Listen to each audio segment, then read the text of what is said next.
Oke, adik-adik, kemarin kita sudah berdiskusi ya sampai slide ini terkait hibridisasi atom karbon sp3.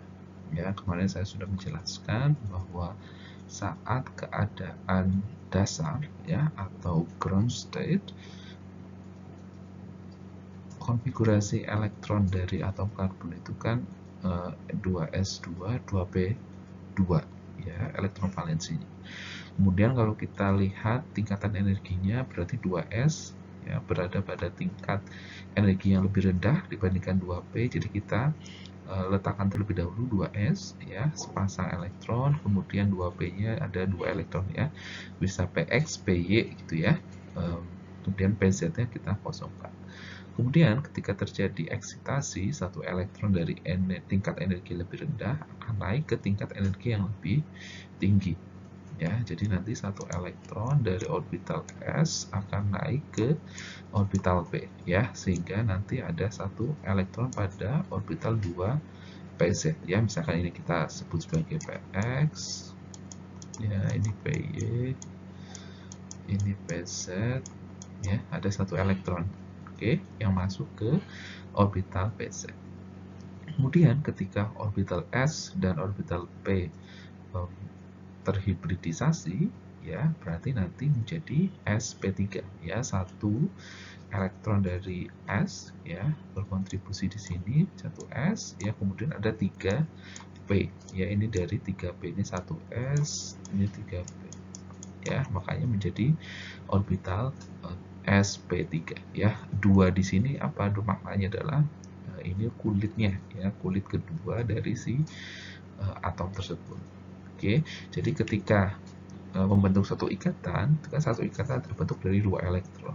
Ya, ini masih ada satu elektron, sehingga ketika ada, misalkan contohnya ada satu elektron ya dari atom hidrogen, ya, berarti kan untuk mengisi orbital ini dibutuhkan 4 hidrogen. Ya, jadi hidrogennya akan berikatan dengan karbon ya, dan terjadi overlap ataupun tumpang tindih ya antar orbital 1s ya yang dimiliki oleh hidrogen dan sp3 ya yang dimiliki oleh atom karbon ya. Itu akan kita jelaskan di slide selanjutnya.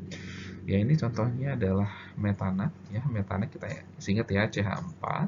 CH4 kemudian kita tahu karakter dari atom hidrogen tadi itu kan orbitalnya 1s ya. Kemudian karbon di sini karakternya adalah sp3 ya. Jadi ikatan terbentuk ya berupa tumpang tindih dari orbital 1s yang dimiliki oleh hidrogen dan sp3 yang dimiliki oleh karbon. Ya, ikatan yang terbentuk adalah ikatan sigma.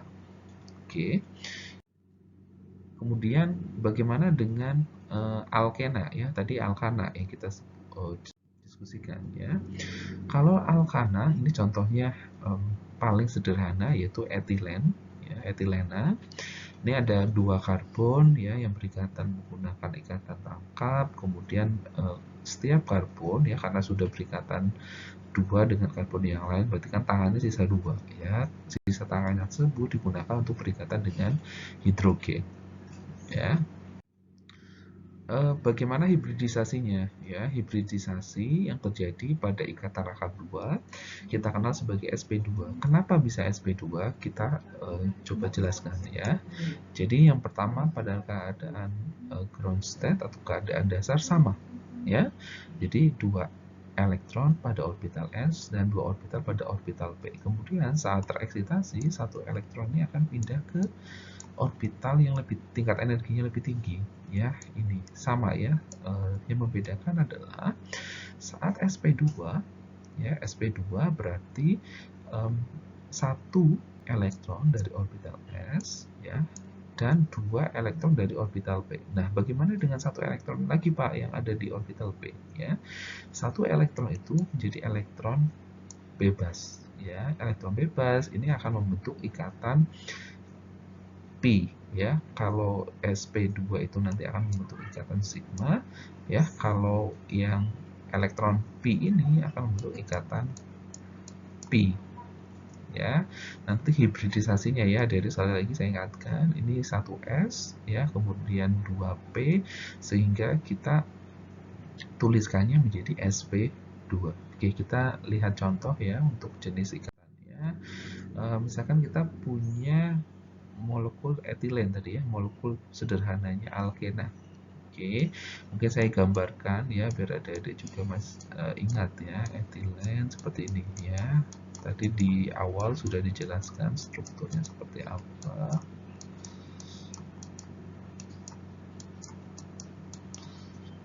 Oke, ini sama seperti ini ya. Jadi nanti kalau kita lihat adik-adik, ikatan dari karbon dan hidrogen kalau pada alkana itu kan hidrogennya 1S, C-nya itu sp3 ya. Kalau alkena karakternya adalah 1S ya, ikatan ini adalah 1S miliknya hidrogen ya, hidrogen 1S, kemudian karbonnya adalah sp2. Oke. Bagaimana dengan karbon yang di sini? Ya, karbon di sini ada dua ikatan rangka. Ya, sorry, ada satu ikatan rangka. Oke. Nah, apa maknanya? Ya, jadi kalau misalkan kita gambarkan, tadi kan ikatan rangkap itu kan hibridisasinya sp2 ya. Jadi misalkan kita punya karbon seperti ini, kita cek dulu ya.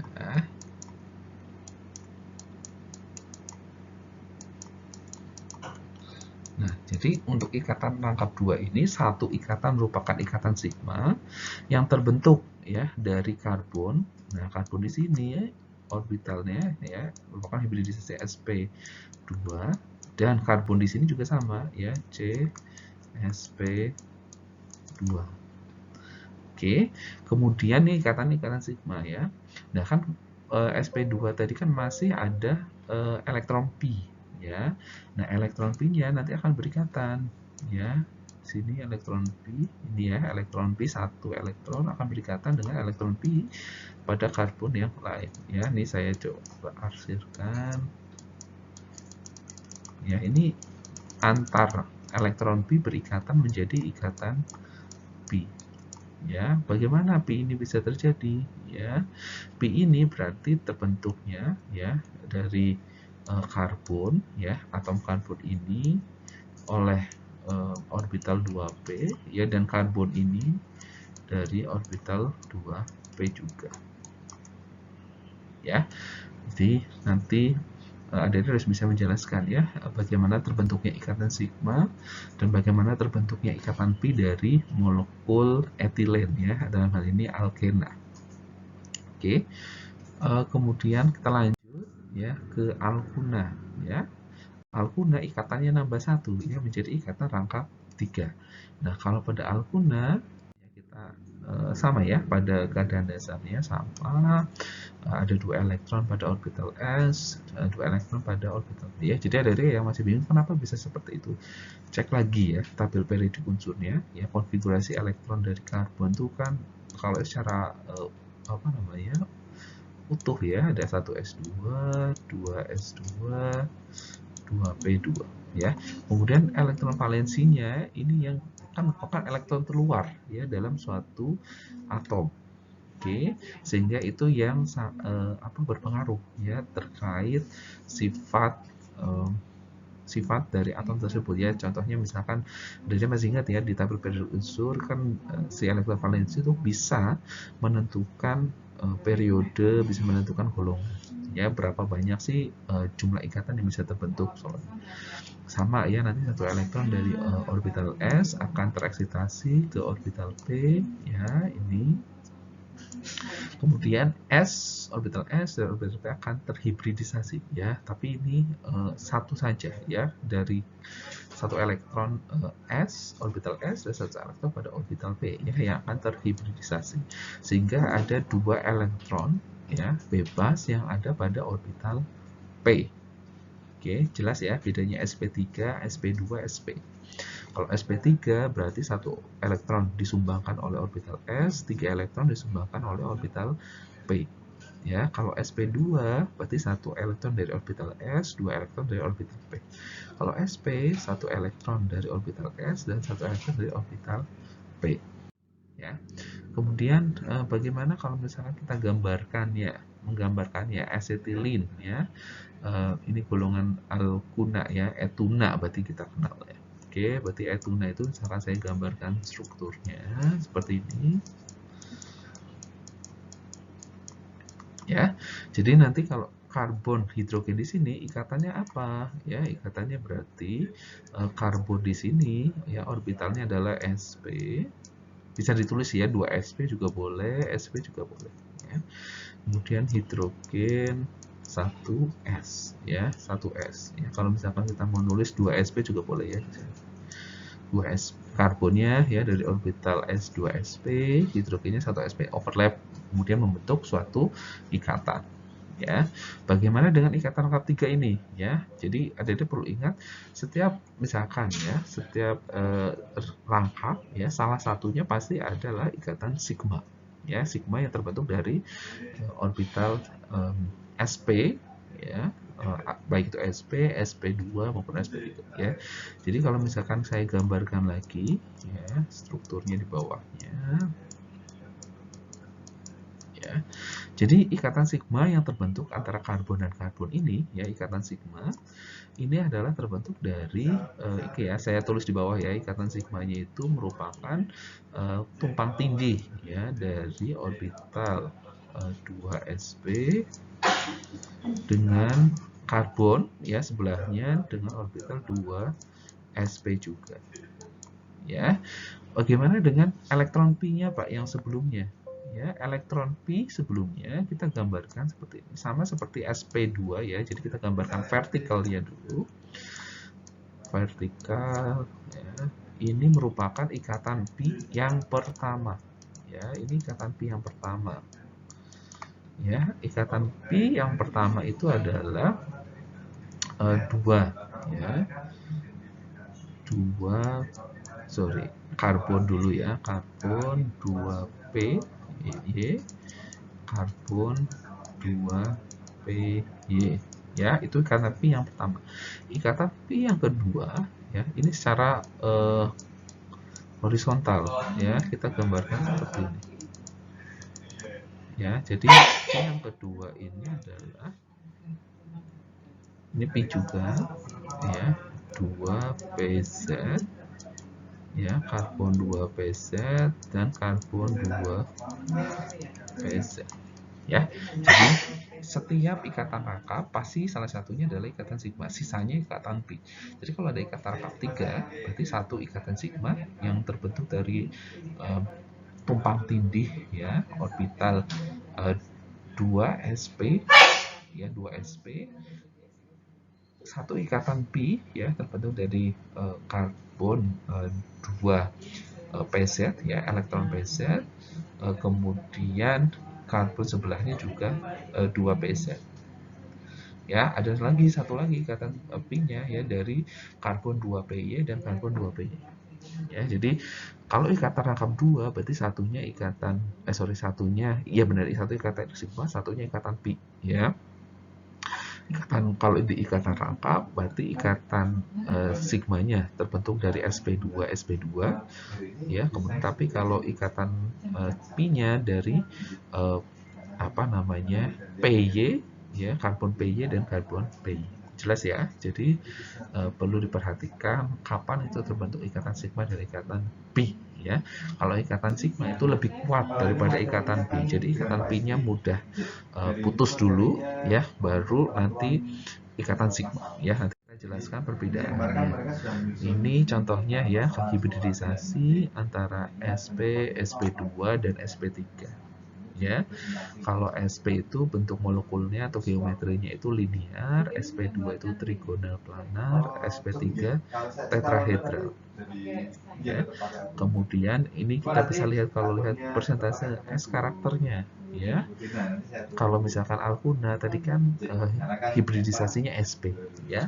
SP berarti kita lihat 1S, 1P, ya. Jadi kalau kita lihat berapa persen SP-nya, ya tinggal kita lihat 1S, 1P, kan ada 2, ya. Berarti karakternya 1/2 dikali 100, ya. Totalnya 50. Oke.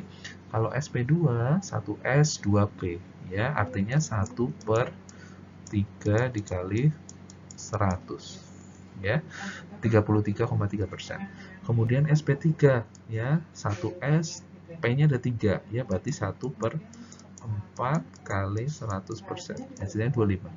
Ya, semakin tinggi nilai S, karakter S-nya, ya, semakin tinggi, ikatannya semakin kuat. Ya, HDD ini, mohon maaf ini ketutup ya, tapi ini bisa dicek lagi, ya. Jadi kekuatan ikatannya tuh si alkuna, ya, lebih besar daripada alkena, lebih besar daripada alkana, ya. Tadi karakter S-nya, jadi semakin kuat karakter S-nya, ya, ikatannya juga semakin kuat. Kenapa bisa begitu, Pak? Ya, jadi kalau misalkan karakter S-nya semakin kuat, ya, artinya kan daya tarik, ya, daya tarik dari inti ke elektronnya semakin kuat. Ya, jadi untuk memutuskan ikatan juga diperlukan energi yang lebih besar. Ya, kira-kira seperti itu. Nanti bisa dicek, ya, adik-adik, terkait hal ini, ya. Kemudian ikatan kovalen, ya, terjadi ketika orbital pada ikatan atom tadi tumpang tindih satu dengan yang lain, ya. Ada dua jenis ikatan kovalen yang bisa terbentuk pada molekul organik, tadi kita sudah jelaskan, ya, ada ikatan sigma, ada ikatan pi. Ikatan sigma merupakan ikatan yang mana orbitalnya tumpang tindih, ya, dan terjadi di antara dua inti yang berikatan. Oke, dua inti yang berikatan tadi, ya, bisa sp3, sp3, sp2, sp2, sp dan sp. Oke. Kemudian ikatan pi merupakan ikatan dari tumpang tindih orbital yang terjadi di atas ataupun di bawah inti.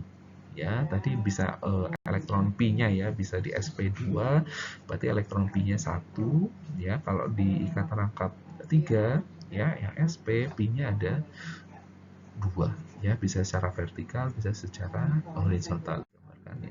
Oke. Bagaimana sih sebenarnya menggambarkan diagram orbital untuk suatu molekul, ya? Yang pertama kita harus tahu dulu hibridisasi untuk setiap atomnya, ya. Jadi misalkan ada etilen, berarti kan harus tahu orbital hibridisasinya dari karbon di sini apa, hidrogen di sini apa, ya. Kemudian gambarkan semua orbital valensi dari setiap atom, ya.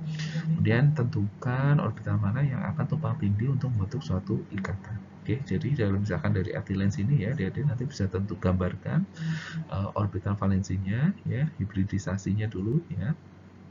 Karbon di sini kata rangkap 2, berarti rangkap 2 itu yang sigmanya sp2 sp2, yang ikatan pi-nya satu lagi, ya, dari elektron pi, ya. Nah, itu tadi sudah digambarkan. Kemudian ini ada beberapa, ya, ada gugus fungsi, ya, dari kelas senyawa kimia, ya. Misalkan ini ikatan rangkap 2 kita kenal sebagai alkena, ya. Ikatan rangkap 3 kita kenal sebagai alkuna. Ada amino, gugus amino, ya, kita kenal amina. Ada gugus hidroksilnya kita kenal sebagai alkohol.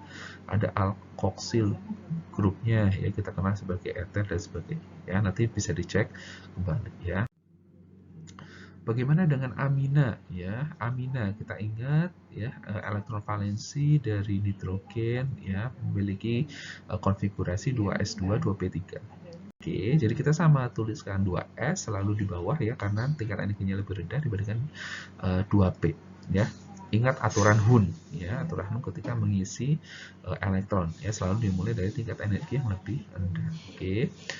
Kemudian ketika 2s dan 2p ini kan karena p-nya sudah penuh, ya, sudah penuh, jadi tidak perlu tereksitasi ke atas, ya. Ini tidak perlu tereksitasi ke atas karena sudah penuh p-nya, ya, dalam artian sudah terisi 3, ya. Jadi ini bisa melakukan hibridisasi, ya, adik-adik, 2s dan 2p3, ya. sp3 di mana nanti, ya, ini yang sepasang elektron yang sudah berpasangan ini akan menjadi elektron bebas, ya. Kalau kita lihat strukturnya ini, adik-adik, ya, contohnya ada gugus amonia. Amonia kita tahu hidrogen itu kan S, ya. Kemudian nitrogennya ini kita lihat nitrogennya sp3. Oke. Jadi hidrogen di sini, ya, misalkan ada hidrogen 1, berarti kan untuk buat si orbital yang penuh dibutuhkan 3 hidrogen. Ya kan? Dibutuhkan 3 hidrogen. Makanya nitrogen Kalau ada diperhatikan tangannya kan ada 3 sebenarnya, ya. Ada 3, kemudian bisa dilihat ya, butuh 3 hidrogen contohnya, ya. Kalau kita gambarkan ya ikatan yang terbentuk merupakan overlapping atau tumpang tindih dari orbital 1s-nya hidrogen, ya, kemudian sp3 dari nitrogen, ya, sama. Kemudian ini ada elektron bebasnya, ya, sama nih, ya, sepasang elektron bebas dari sini. Ini ya, sepasang elektron bebas. Oke, itu juga orbital sp3, ya. Kemudian ketika kita ganti hidrogennya dengan karbon, ya, dengan gugus metil, ya, berarti nanti karakter karbon dan nitrogennya menjadi sp3 ya, karena karbon di sini juga karakternya sp3. Jadi ikatan yang terbentuk antara karbon dan nitrogen menjadi sp3. Kalau nitrogen dan hidrogen itu kan sp3s ya, tapi kalau karbon nitrogen jadi sp3. Bagaimana dengan atom yang lain ya? Oke, sebelumnya mungkin saya jelaskan dulu berbagai macam maksud atau makna dari tanda panah ya. Kalau tanda panahnya dua kepalanya kanan kiri itu merupakan tanda panah resonansi. Kalau setengah kepala ke kanan, setengah kepala ke kiri itu merupakan kesetimbangan ya. Kalau ini full kanan, itu artinya reaksinya berjalan ke kanan. Kemudian ini menandakan pergerakan ya dari nukleofilik ke elektrofilik ya. Jadi nukleofilik ke elektrofil ya. Nukleofil ini yang bermuatan negatifnya, kalau elektrofil ini yang bermuatan positifnya ya. Jadi selalu dari negatif ke positif ya, ini selalu menyerang ke sini. Oke, ini contohnya misalkan sebuah amin ya, kemudian pasangan elektron bebas yang dimiliki oleh hidrogen akan menyerang hidrogen di sini ya, sehingga akan membentuk garam aminanya ya. Bagaimana kalau setengah kepala ya? Setengah kepala ini artinya radikal ya, radikal. Jadi misalkan ada satu ikatan dia dari Cl2 ya. Jadi Cl2 akan menyerah misalkan kayak gini ya. Ini setengah kepala, nanti jadinya Cl radikal plus Cl radikal. Ya, itu perlu diingat-ingat makna dari setiap tanda panah. Oke. Kemudian bagaimana karakternya? Ya, karakternya ini bisa dilihat ya. Jadi ini kata rangkap 2. Ya, nitrogennya rangkap 2. Kalau misalkan rangkap 2 ingat ya, karakternya adalah sp2. Ya, kalau ikatan rangkap 3 apa? Sp. Ya, sama, nitrogen sama seperti karbon ya. Kalau ikatan ikatan tunggal sp3, ikatan rangkap 2 sp2, kalau rangkap 3 itu sp. Ini oksigen juga sama ya, kita lihat ya, elektron valensinya adalah 2s2 2p4. Oke, sudah terisi ya, tidak ada orbital yang kosong pada orbital p. Jadi langsung dihibridisasikan ya menjadi sp3 ya. Kita lihat berarti ada 2 pasang elektron bebas ya. Kalau misalkan kita punya hidrogen ya, hidrogen hanya bisa mengisi 2 orbital ini yang masih kosong. Ya, makanya kalau pada molekul H2O ini kan hanya 2 atom ya, bisa berikatan dengan oksigen. Oksigen hanya 2 ya, karena orbital yang masih belum kosong ya, belum berpasangan itu elektronnya ada 2 ya. Kemudian ada 2 ini ya, 2 pasang elektron bebas yang ini sama-sama sp3 ya. Ini juga sp3, ini sp3 ya. Jadi misalkan ada ikatan yang terbentuk antara hidrogen dan oksigen ya, merupakan overlap dari orbital s ya, 1s yang dimiliki hidrogen dan sp3 yang dimiliki oleh oksigen. Bagaimana kalau hidrogennya diganti dengan metil ya? Dengan metil berarti si karbon memiliki ikatan dengan oksigen ya. Overlap atau tumpang tindihnya yaitu sp3 pada atom karbon dan sp3 pada atom oksigen ya. Jelas ya. Kemudian bagaimana dengan gugus karbonil ya? Gugus karbonil itu ini ya, ini gugus karbonil. Ini ada ikatan rangkap 2 ya. Kalau ikatan rangkap 2 tadi sudah disampaikan, berarti satunya ikatan sigma, satunya merupakan ikatan pi. Ya, Dede perlu cek lagi ya terkait hal tersebut. Oke, ya demikian ya adik-adik yang bisa saya jelaskan. Semoga bisa membantu untuk memahami terkait materi ini ya, teori orbital molekul yang kemarin belum selesai ya, sampai akhir penjelasannya. Semoga bermanfaat. Kalau ada pertanyaan mungkin bisa ditanyakan ya lewat PC-nya atau bisa dikirimkan lewat email ke email saya ya. Dari saya cukup sekian. Assalamualaikum warahmatullahi wabarakatuh.